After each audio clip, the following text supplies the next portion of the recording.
Nous sommes mardi 15 octobre 2019. Bienvenue, madame, messieurs, dans ce journal de la télévision Renaissance, dont voici les principaux titres.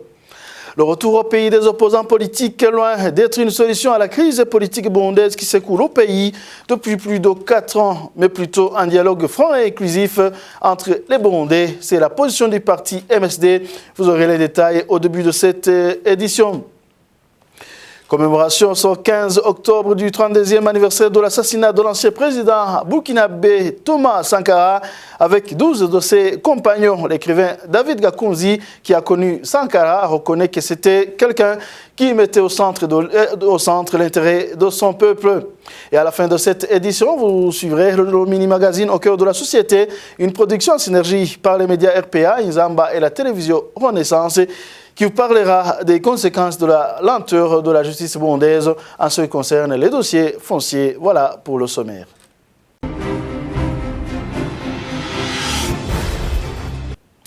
Politique pour démarrer cette édition. Le retour de certains politiciens au Burundi n'a aucune relation avec les questions qui hantent le pays. Des sérieux problèmes qui secouent le pays sont les assassinats qui continuent du jour au jour et la pauvreté sans nom qui sévit dans toute la population. Propos de Peter Sibilimana, porte-parole du parti MSD. Selon lui, les solutions ne viendront pas dans le retour au pays de certains politiciens, mais plutôt par un dialogue inclusif. Suivez. Ce qui est dommage aujourd'hui, ce ne sont pas des politiciens en exil. Celui-ci est l'une des problématiques qui se trouvent au Burundi. Les plus sérieux problèmes que connaît le Burundi, ce sont les questions qui secouent le Burundi et sa population. Le retour des politiciens ne peut jamais avoir aucune relation avec les questions qui gangrènent le peuple burundais. Au Burundi, le peuple burundais est abattu du jour au jour. La famine qui sévit dans le pays, la pauvreté sans eau qui existe au Burundi, la spoliation des biens du peuple par ceux qui sont censés assurer la protection des citoyens, la torture des Imbonerakure à l'endroit du peuple et l'injustice perpétrée par les autorités burundaises, tels sont les problèmes sérieux. Aujourd'hui, les Burundais continuent à fuir le pays. Pour faire face à toutes ces questions, ce ne sont pas des individus qui peuvent s'asseoir avec le gouvernement, résolvant ainsi toutes ces questions. La solution ne proviendra que dans le dialogue inclusif de tous les protagonistes, par le soutien de la médiation et de la communauté internationale. C'est dans le dialogue qu'il peut y avoir un commun accord pour faciliter la résolution de toutes les questions. Tout le reste, s'agissant de la recherche des intérêts, des profits personnels et le retour de certains politiciens, ne peuvent pas être une solution des questions qui secouent le Burundi actuellement. Ivyo kurondera guhunguka kubera ko umuntu arushe ivyo ntibishobora kuba inyishu y'ibibazo bihanze Burundi n'abarundi muri kino gihe. Le 15 octobre de chaque année, le monde entier célèbre la journée internationale de la femme rurale. Au Burundi, le thème choisi pour cette année est mettre en œuvre la protection sociale d'une femme rurale. Je vais ici la déclaration lue par le ministre des Droits de l'Homme, Martin Nivyabandi. L'objectif poursuivi à travers la célébration de cette journée est de mettre en évidence, une fois par an, le rôle fondamental de la femme rurale dans la société.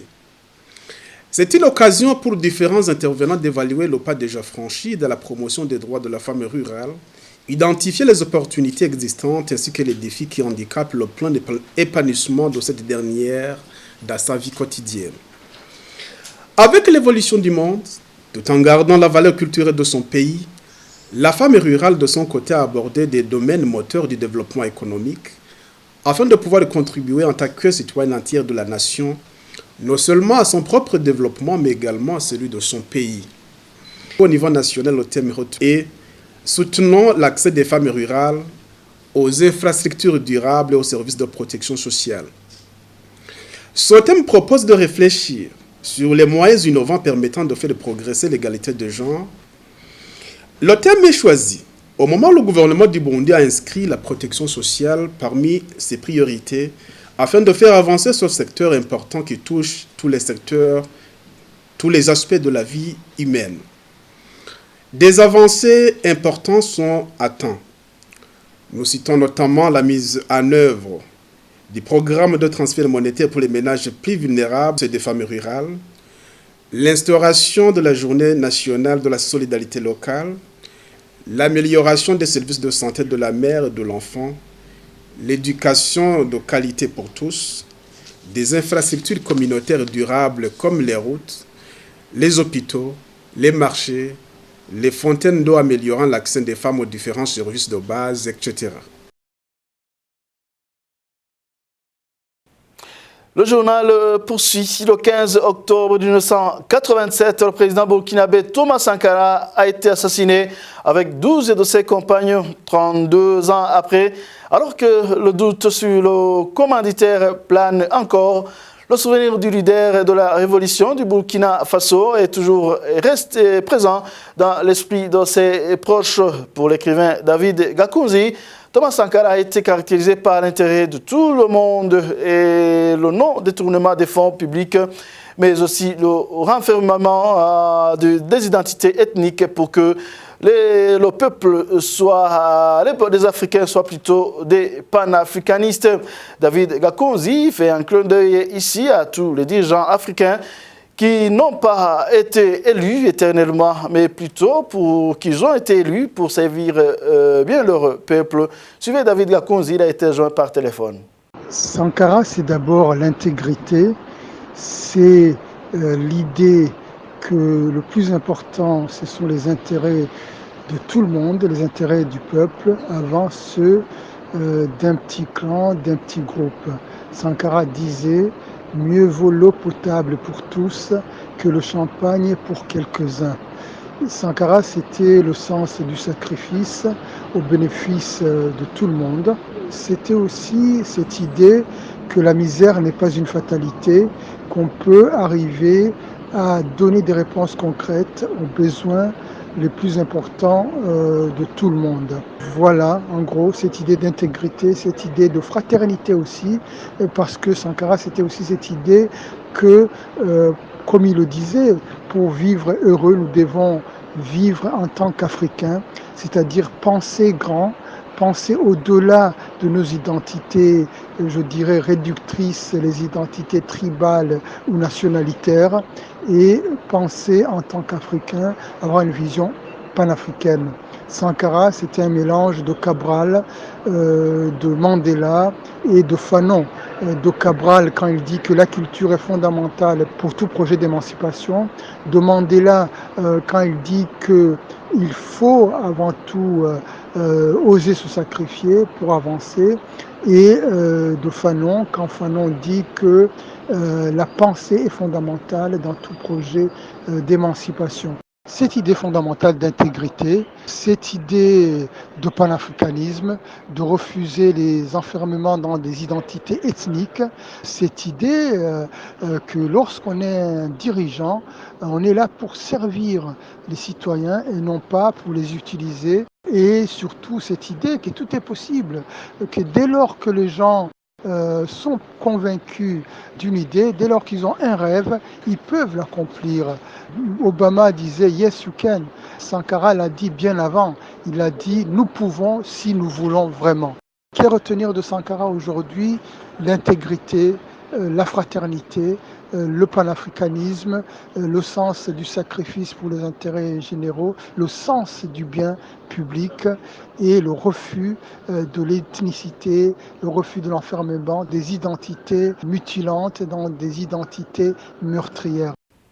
Poursuivons cette édition par cette brève sportive. Sada Naïmana, une Burundaise de 18 ans, vient de remporter son tout premier titre en simple dame de la Fédération internationale du tennis lors du tournoi Lagos Open Tennis 2019 en cours à Lagos, au Nigeria, du 7 au 20 octobre 2019.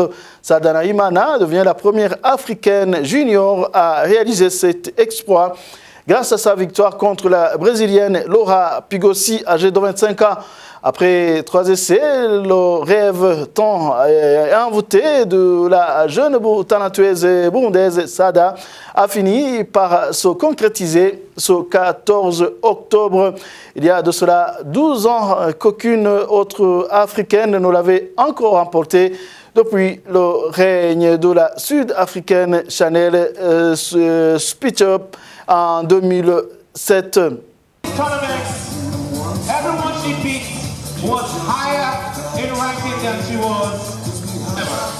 De nos places à présent au mini-magazine au cœur de la société, produit par la synergie des médias, par les radios RPA, Inzamba et la télévision Renaissance. Le mini-magazine d'aujourd'hui parle des conséquences de la lenteur de la justice burundaise en ce qui concerne les dossiers fonciers. Au cœur de la société, vous est présenté par Thierry Wigilindavi. Aujourd'hui, les litiges fonciers atteignent une telle ampleur qu'il est souvent à l'origine de beaucoup d'assassinats et de règlements de comptes au Burundi. La lenteur que manifestent les tribunaux dans le traitement de dossiers est l'un des facteurs qui amplifie les conflits sociaux entre les parties au procès.